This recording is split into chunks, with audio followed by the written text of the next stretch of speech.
Hello guys, welcome back to my channel. So this is Forensic Educator. I hope you all are well and good. Let's start the video. So today the topic is crime scene reconstruction. तो आज हम पढ़ेंगे crime scene reconstruction क्या होता है और ये क्यों ज़रूरी है. जनरली ये इसीलिए ज़रूरी है कि इससे हमें सीक्वेंस ऑफ इवेंट्स पता चल जाता है जो क्राइम के टाइम पर हुए होंगे. So let's start the video. सबसे पहला हमारा टॉपिक है क्राइम सीन रिकन्स्ट्रक्शन. तो क्राइम सीन रिकन्स्ट्रक्शन क्या चीज़ है. As you can understand with the picture कि हमें हाइपोथेसिस को सोचना है और उसके बाद उन हाइपोथेसिस में से जो हाइपोथेसिस सबसे ज़्यादा सुटेबल है उसको यूज़ करके क्राइम सीन को रिक्रिएट करना है और जो बाकी हाइपोथेसिस होंगे उसको हम डिडक्ट कर देंगे. सो सबसे पहले हम क्या करेंगे, एविडेंस लेंगे. एविडेंस के बाद हमने एक सीक्वेंस ऑफ इवेंट अपनी हाइपोथेसिस के अकॉर्डिंग क्रिएट किया और अगर वो मैच कर जाता है तो जो मैच कर गया है उसे करेक्ट स्टेटमेंट मान के रिकन्स्ट्रक्ट कर लिया जाएगा और जो नहीं मैच करता है उसको डिडक्ट कर देंगे. अब क्लियर डेफिनेशन के साथ एक बार इसको समझते हैं. The use of scientific methods, physical evidence and deductive reasoning to gain an explicit understanding of the events that occurred. यानी कि हम साइंटिफिक मैथड्स को, फिजिकल एविडेंसेस को और डिडक्टिव रीजनिंग को इस्तेमाल करेंगे ताकि हमें एक एक्सप्लिसिट अंडरस्टैंडिंग मिले कि क्या क्या इवेंट्स क्राइम के टाइम पर हुए होंगे. The big question, it doesn't just ask who but how, in what order and where. कि इससे हमें सिर्फ ये नहीं पता चलेगा कि किसने करा है या क्या करा है, इससे हमें ये भी पता चलेगा कि कैसे करा है, किस ऑर्डर में करा है और एग्जैक्टली किस लोकेशन में करा है. Now, what is the scientific method to reconstruct? Reconstruction isn't a guess. Reconstruction एक guess नहीं है कि आपने कुछ भी कह दिया और वो reconstruction हो गया. नहीं, it is a hypothesis that must be tested against the evidence. ये एक hypothesis है जिसको हम अपने evidence के against test करेंगे कि वो जो hypothesis है वो हमारे evidence के लिए कितनी suitable आ रही है.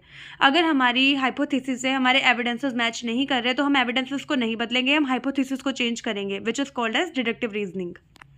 कि हमें जो स्टेटमेंट करेक्ट जा रही है हमारे एविडेंसेस के साथ उसी पे बिलीव करना है, बायस होकर कि मेरी हाइपोथेसिस तो सही है, उसी हाइपोथेसिस के साथ नहीं चलना है जो कि गलत है, एविडेंसेस के साथ मैच नहीं कर रही है, कोरोबरेट नहीं कर रही है. Moving to the next, we will study crime scene investigation versus crime scene reconstruction. तो अब ये होते क्या हैं, लेट्स स्टडी. तो सबसे पहले फीचर क्या है, फोकस, एक्शन और टाइमिंग. हम लोग क्राइम सीन इन्वेस्टिगेशन में सबसे पहले फोकस की बात करते हैं. हम कहाँ फोकस कर रहे हैं, हम कर रहे हैं एविडेंस आइडेंटिफिकेशन पे और एविडेंस कलेक्शन पे. जबकि क्राइम सीन रिकन्स्ट्रक्शन में हम एविडेंसेस को यूज़ करते हैं जो कलेक्ट हो चुके हैं, उन एविडेंसेस को यूज़ करते हैं इवेंट्स की सीक्वेंसिंग के लिए और इंटीग्रेशन के लिए. अब बात करते हैं एक्शन की. तो क्राइम सीन इन्वेस्टिगेशन में हम क्या करते हैं, हम लोग पजल के पीसेस को, यानी कि क्राइम एक मिस्ट्री है तो हम उस मिस्ट्री के पीसेस को गैदर करते हैं. क्राइम एक पजल है, हम उसके पीसेस को गैदर करते हैं, यानी एविडेंसेस को गैदर करते हैं.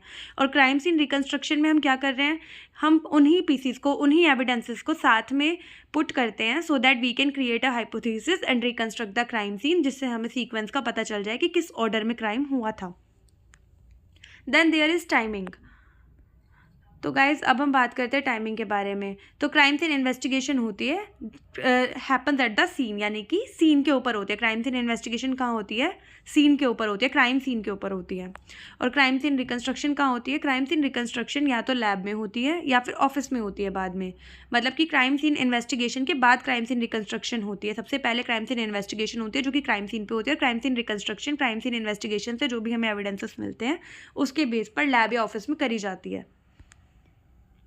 Now we have 5 stages of reconstruction that you have to understand, you have to make it sit in your mind.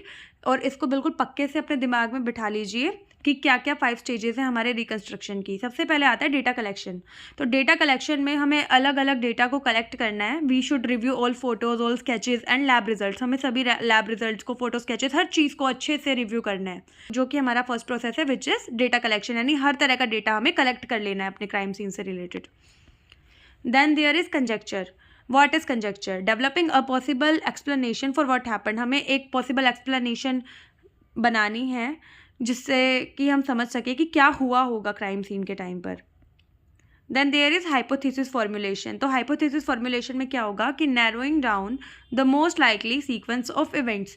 कि हमने जो भी हमने कॉन्जेक्चर किए हैं, जो भी मतलब हमने पॉसिबल एक्सप्लेनेशन सोची हैं, अब उनको हमें नैरो डाउन करना है और उनमें से जो सबसे ज़्यादा परफेक्ट एक्सप्लेनेशन, जो बिल्कुल परफेक्ट अलाइन हो रही है हमारे एविडेंसेस के साथ में, जो बिल्कुल अलाइन हो रही है सीक्वेंस ऑफ इवेंट्स के साथ में, उसको नैरो डाउन करना है. तो guys let's talk about testing. तो टेस्टिंग बेसिकली एक्सपेरिमेंटिंग है।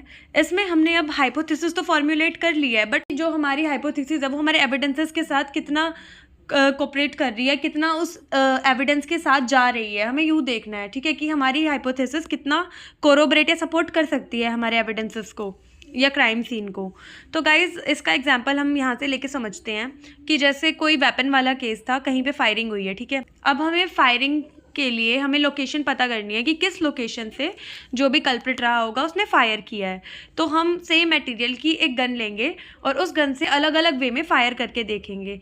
अब जो फायर सबसे ज़्यादा सिमिलर होगा, जो फायर ऑलमोस्ट हमें सिमिलर रिजल्ट देगा हमारे क्राइम सीन वाले फायर से, हम उस वाले फायर को जो हमारी फाइनल थ्योरी होगी उसमें ऐड कर लेंगे कि हाँ इसी तरीके से शायद कल्प्रिट ने फायर किया होगा। So this is how we do testing. Then there is theory formulation कि अब हमने टेस्टिंग कर लिया है, हाइपोथेसिस हमारी एक फॉर्मुलेट हो चुकी है, तो उन सबको कलेक्टिवली लेकर और प्रूवन फैक्ट्स के बेस पर हम एक फाइनल साइंटिफिक कंक्लूजन निकालेंगे। These are the 5 stages of reconstruction and this is how we do crime scene reconstruction.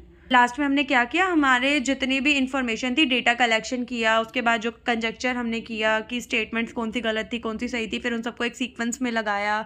उसके बाद जो भी हमारे टेस्टिंग थी, जितनी भी हमारी टेस्टिंग थी हमने वो करी। टेस्टिंग हम जनरली क्यों कर रहे हैं कि हमें पोजीशंस पता चल जाए। मेनली अगर हम वेपन का केस देख रहे हैं यही वाला, तो हम इसमें क्यों कर रहे थे कि हमें पोजीशंस पता चल जाए कि क्या हो, राइट।